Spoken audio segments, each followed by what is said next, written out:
This is Beyond the Door, exploring the light of Freemasonry.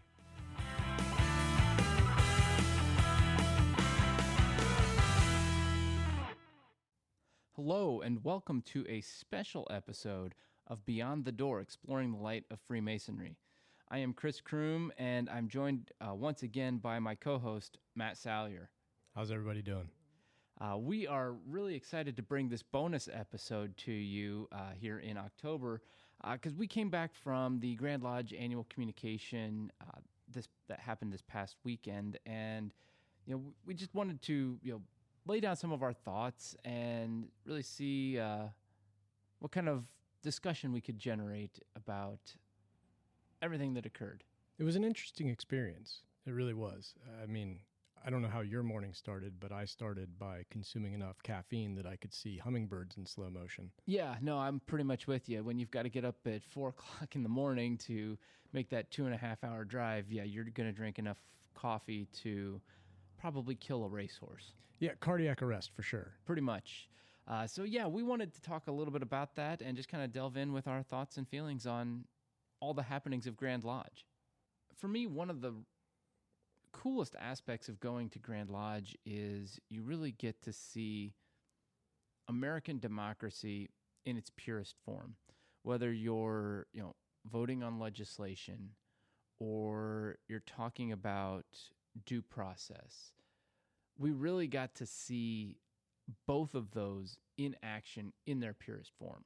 Yeah, from proposed legislation through election of officers to lead for the next year, and then obviously some of the more foundational discussions about how to address people who are brought up on unmasonic conduct charges.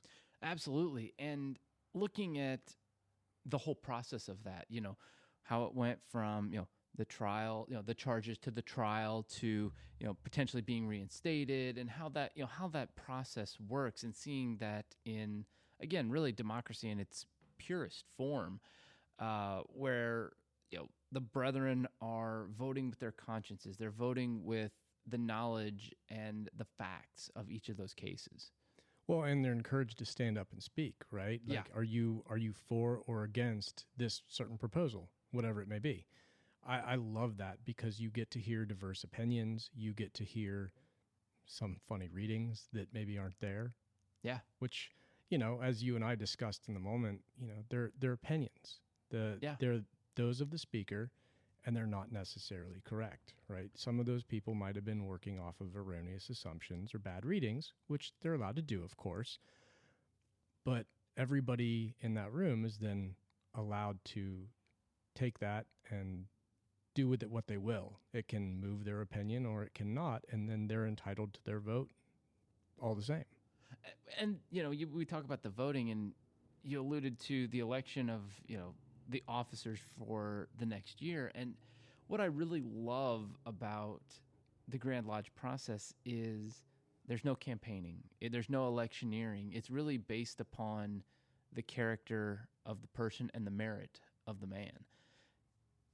It just, to me, it's one of those that we don't have to have running ads. We don't have to have electioneering. We don't, it's looking at the who's the best leader for this time.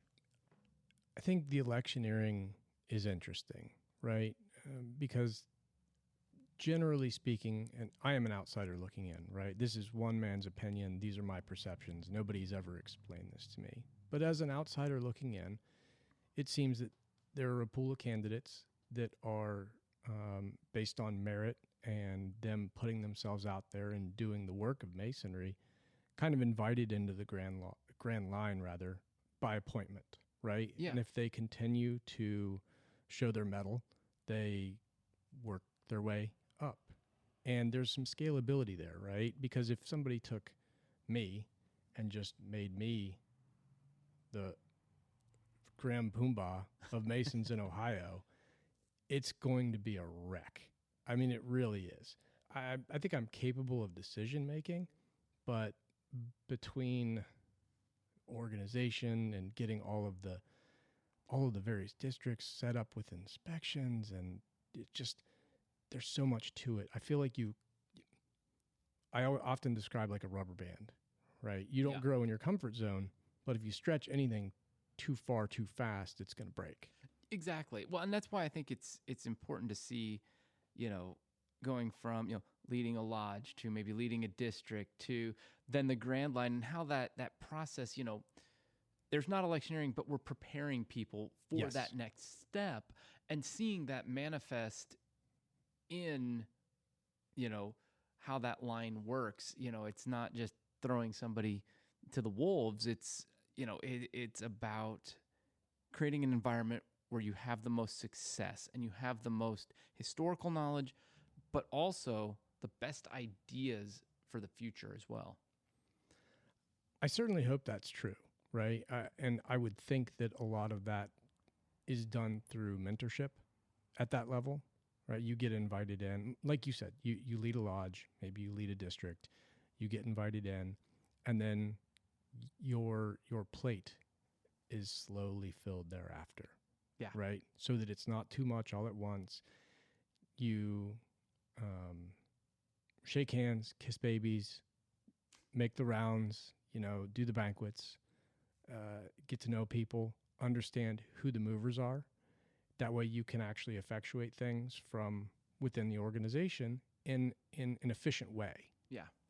Well, and to me, I think, especially for, our future leaders in Freemasonry, it's going to be important to really key in on the younger generations and really resonate with them. Let's face it, they're the future. We're not the future anymore. I mean, we're, not old, but we're not the future. The younger generations are the future. And really, hopefully, I'm hopeful just, what I've looked at from, the rollouts of, the new Grandmaster, that's where we're headed.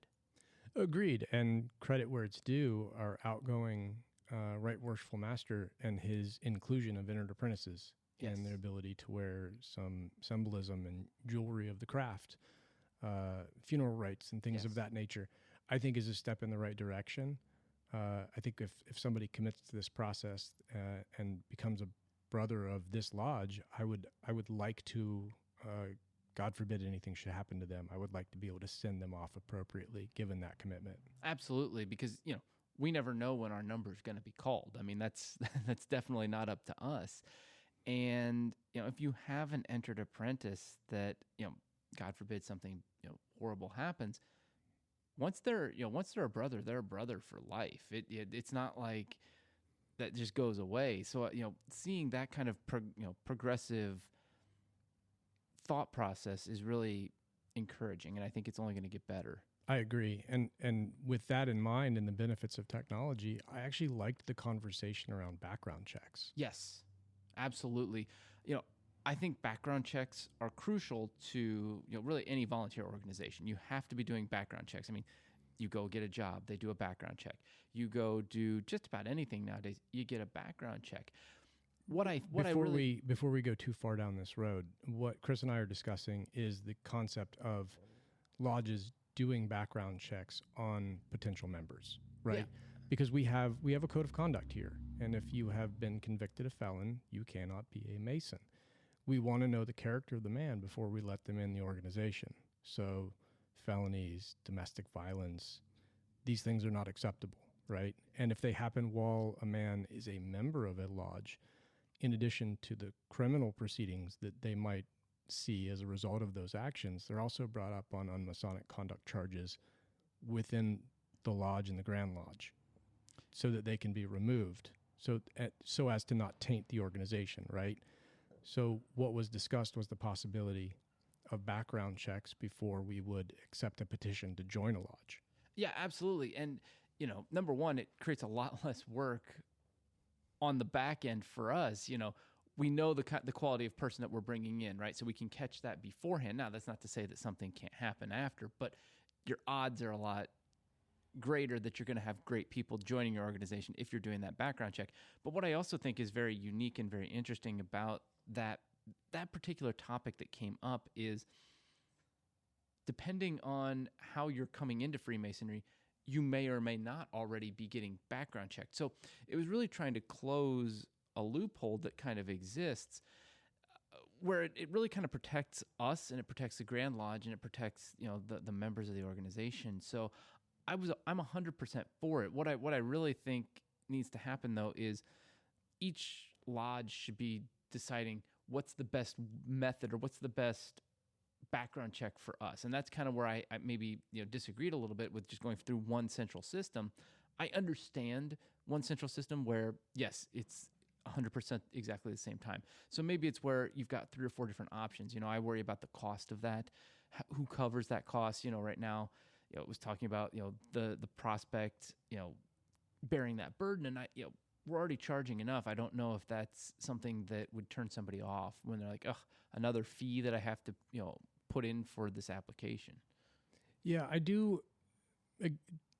Much like in our prior discussion, I might steel man this a little bit, because I think Grand Lodge's perspective is that if we're able to find a vendor that can suit our needs and we can guarantee a certain volume, they're probably going to give us a cost break.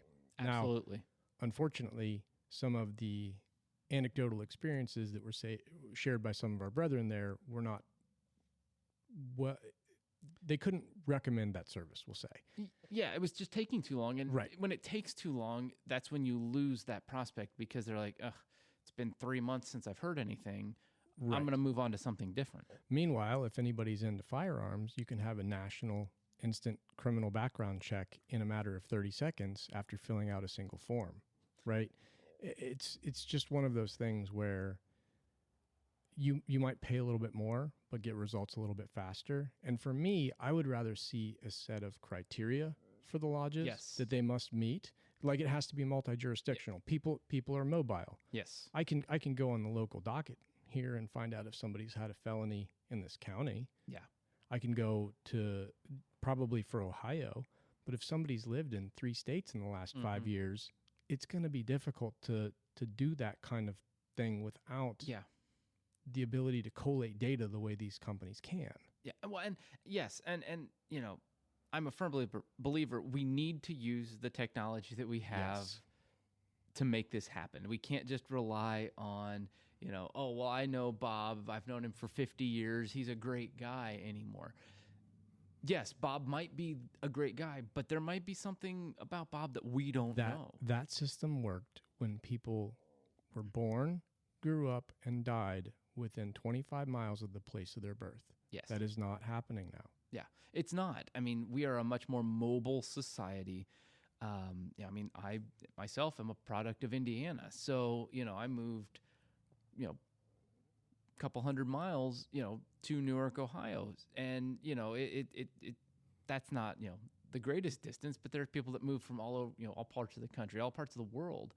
And we have to be able to be savvy enough to utilize our technology without hindering membership.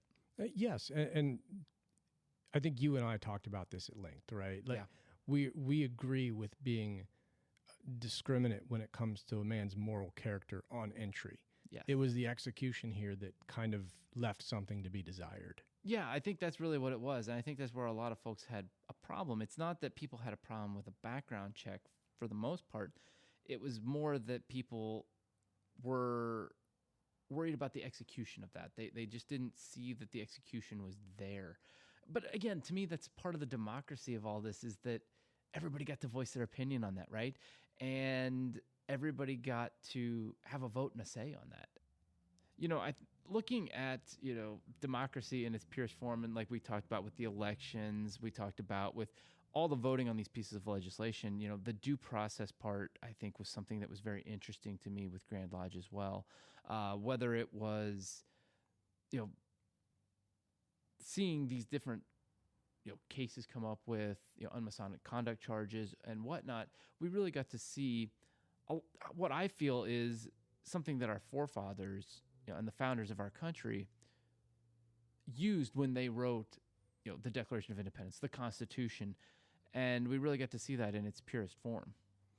Well, yeah, it was live, right? And these are unfortunate conversations because obviously something has gone awry in someone's life, and at one point they were obviously upstanding and a well-received brother. And situations being what they are, they're now facing unmasonic conduct charges on top of whatever might be occurring legally in their life, right? And then the question becomes, like, how do we handle them? And I love the fact that we have kind of our own trial commission for that. Yeah. We have our own separate process, and it borrows heavily from due process at the court level. So the idea, again, this is not something that I've been instructed on. This is something that me, looking at the code, has kind of figured out. We are not looking for disparate outcomes. So if a brother is found not guilty, his unmasonic charges are likely to be dismissed. Yes. Right? Versus a gentleman who's been found guilty, he is likely to be removed as a Mason. It's really leaning into the judicial process and the jury of the peers. Yeah. Before we're really undertaking any action as an organization. And I personally like the idea that we're not preemptively removing anybody. Yes. Right? Because people do get wrongfully accused. There are mitigating circumstances that we're not aware of. And the idea that we would step in before somebody has gotten the necessary due process, right? That to me is an affront to exactly what you just discussed. Just everything that was outlined in the Constitution. And to hear so many brethren stand up and voice those exact concerns was actually really invigorating. Like, I thought that was excellent.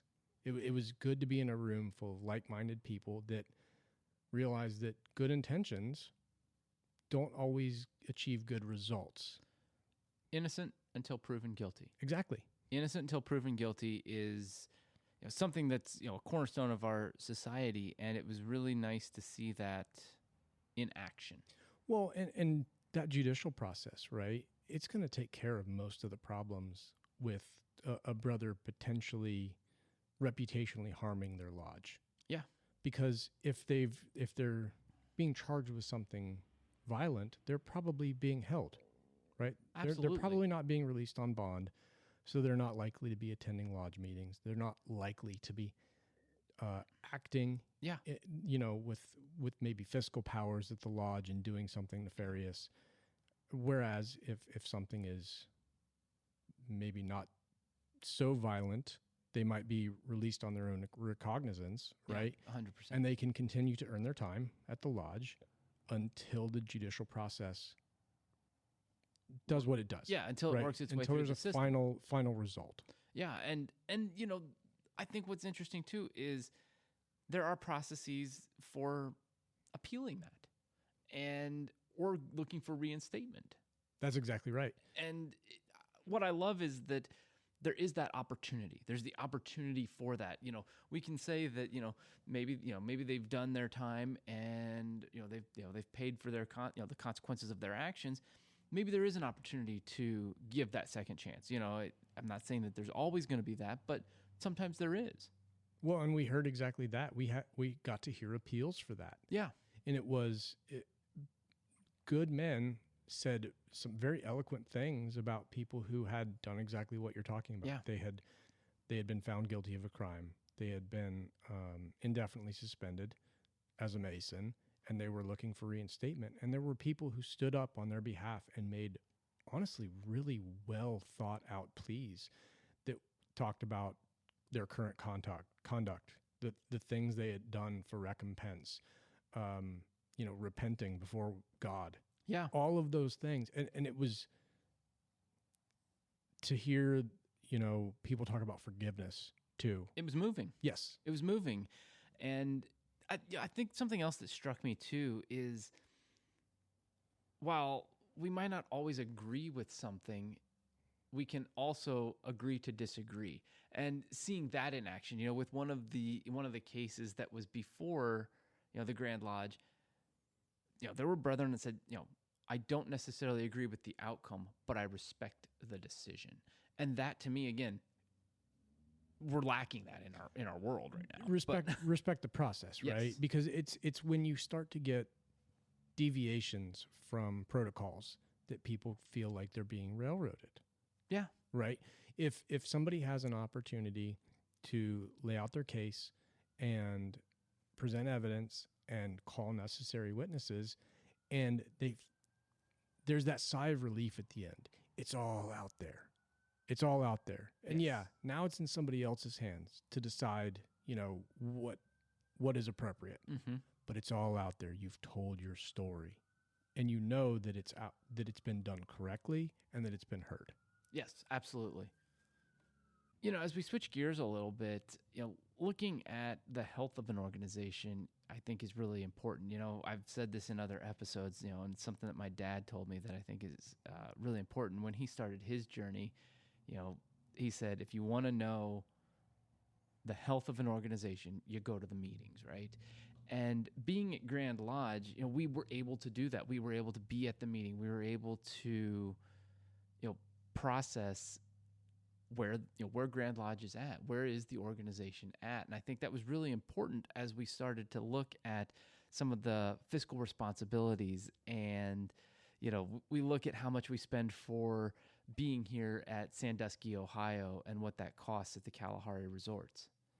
Well, it's much like what we do in our business meetings, just on a grander scale. Now, I see what you did there. Yeah, that was terrible. I'll own it. But I don't understand. Why do we have to rent out the Kalahari Resort and Spa or whatever it's called and spend, hundreds of thousands of dollars for this, technically 3-day event? It's a half day on Thursday, full day Friday, half day on 3/4 of a day on Saturday. When we have fantastic spaces across the state, like the Dayton Masonic Temple, I'm sure there's something gorgeous in Columbus that we could use. I bet you there's something gorgeous in Cleveland that we could use. Why are we not going to these places where the buildings are already owned? We're not going to have to pay the exorbitant rental fees that we pay going to like a spa resort or something like that, where, the catering would be a much more cost-effective thing. Heck, why is this that long anyway? Why are we still holding to these traditions of having 800 banquets and having, glad handing? Why are we glad handing ourselves when really we should be about getting out there and serving our communities? To me, that's what we're all about. We're about serving our communities. And then we sit here in these ivory towers and we're spending all this money just to say, yeah, great job. We did an awesome job. And did we? That's the bigger question. Did we do a great job? I don't know. So I'm going to go on record, and I'm going to say that I agree with you, actually. I have not a single fiber of my being disagrees with you, but I am going to be the devil's advocate because I do want the other side of this to have a voice, right?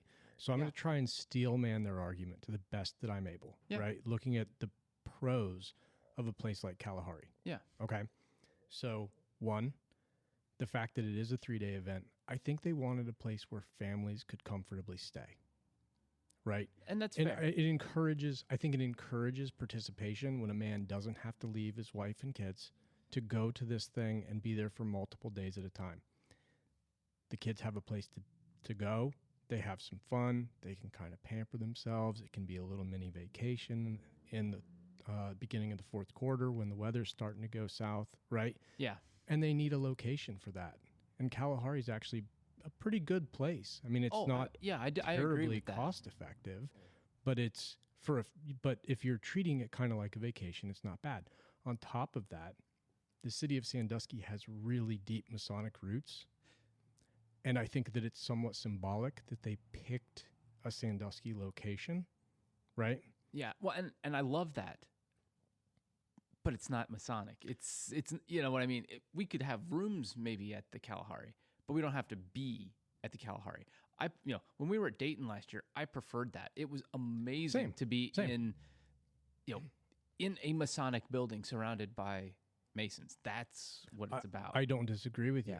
Now, when it comes to encouraging that participation and looking at those traditions and the banquets and everything, that's a place where you can take your wife, have a nice dinner. There's going to be dancing. There's going to be music.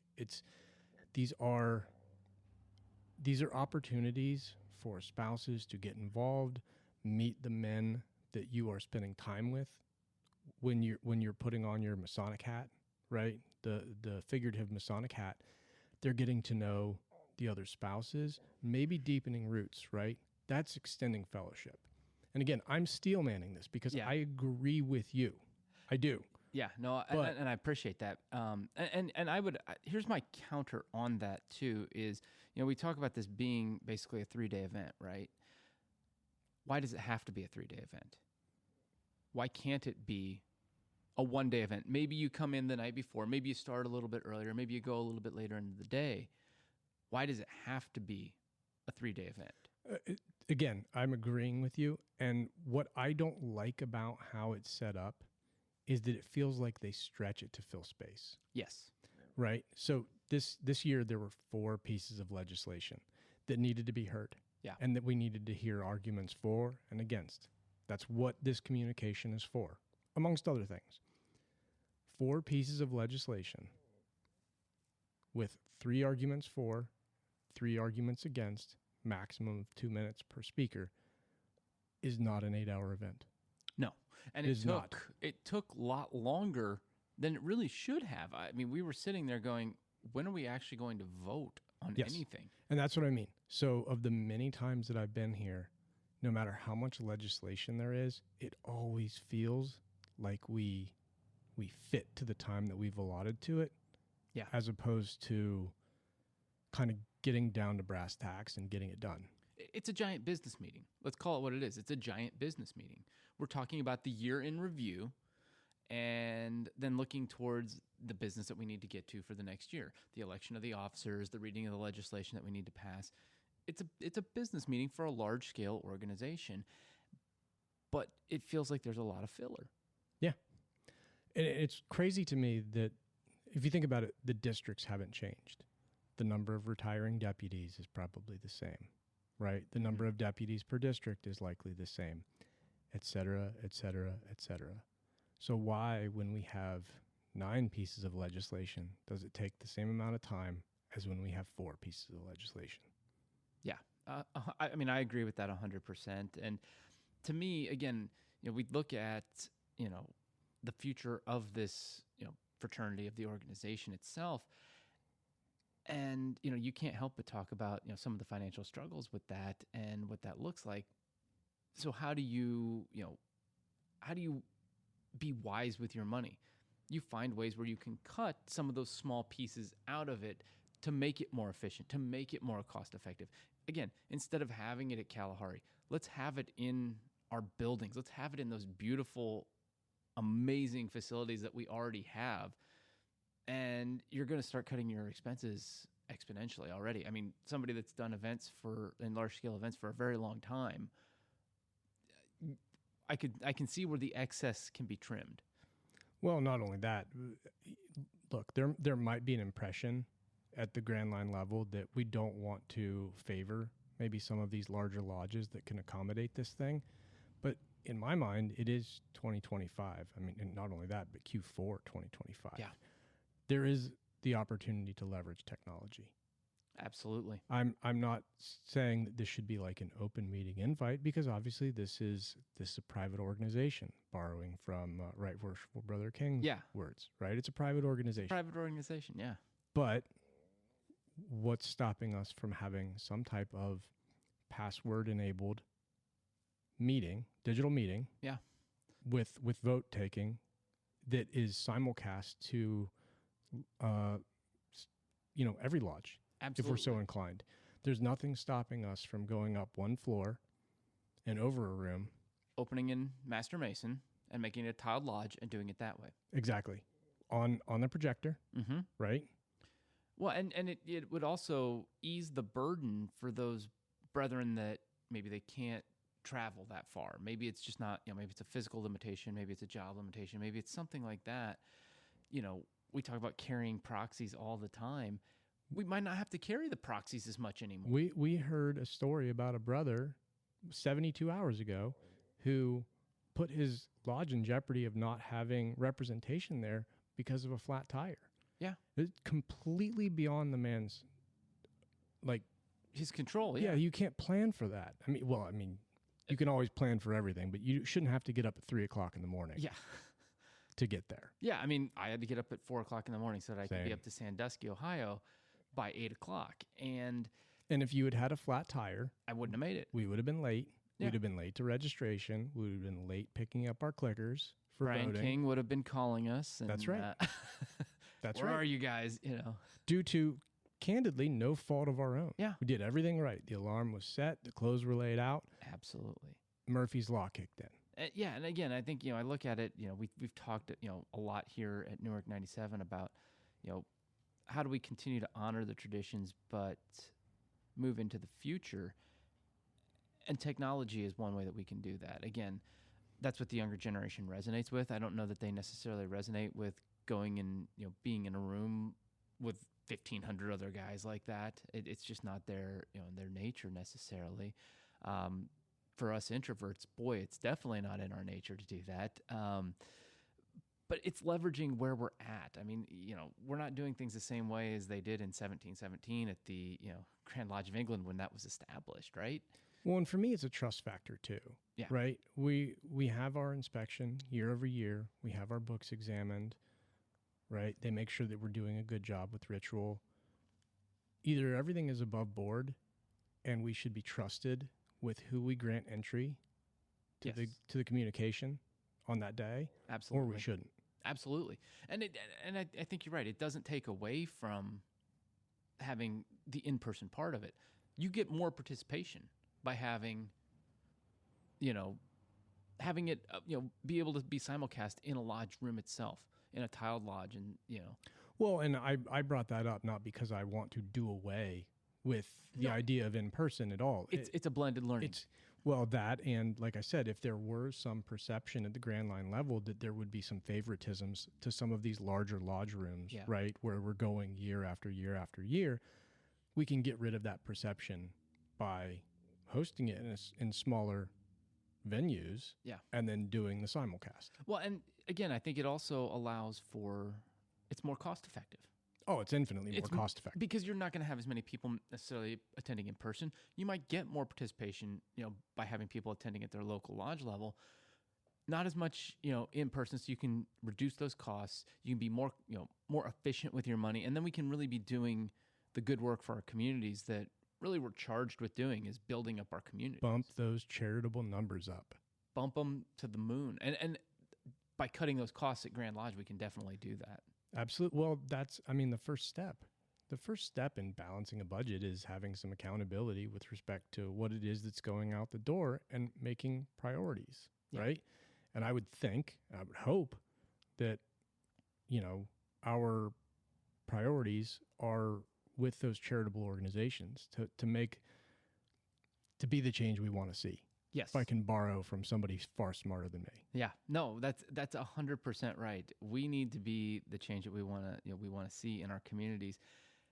By doing that, and being more fiscally responsible, we have that greater opportunity to do that. And by keeping more monies then at the local lodge level too, I think that allows us to really direct those funds in the best way that we see fit in our communities. It might be that, the community in Newark here needs something different than, I'll just use Heath, very close neighbor of Newark. Our needs might be different than Heath's needs. So being able to keep more of those funds at that lodge level, then, allow us to do that work too. Yeah. You and I are on the same page. Yeah. Well, that's going to do it here for us on this special episode of Beyond the Door. We really hope that you enjoyed this special discussion about our thoughts and feelings about Grand Lodge Annual Communication 2025. And we look forward to continuing to connect with you each and every month. Always, please help us grow our audience by subscribing to us on your podcatcher of choice, as well as sharing this podcast with your brothers, your friends, and your family. And don't forget to make fun of us in the comments section. Absolutely. Always give us those comments. But, if you enjoyed this episode, leave us your feedback on that podcatcher of choice. Make those reviews good. We really like to hear those. If you want to get in touch with us, Newark 97 is on Facebook, Instagram, and Twitter. You can also reach us via email at newark.97.lodge@gmail.com. Until next time, stay safe, and as always, search for light in masonry.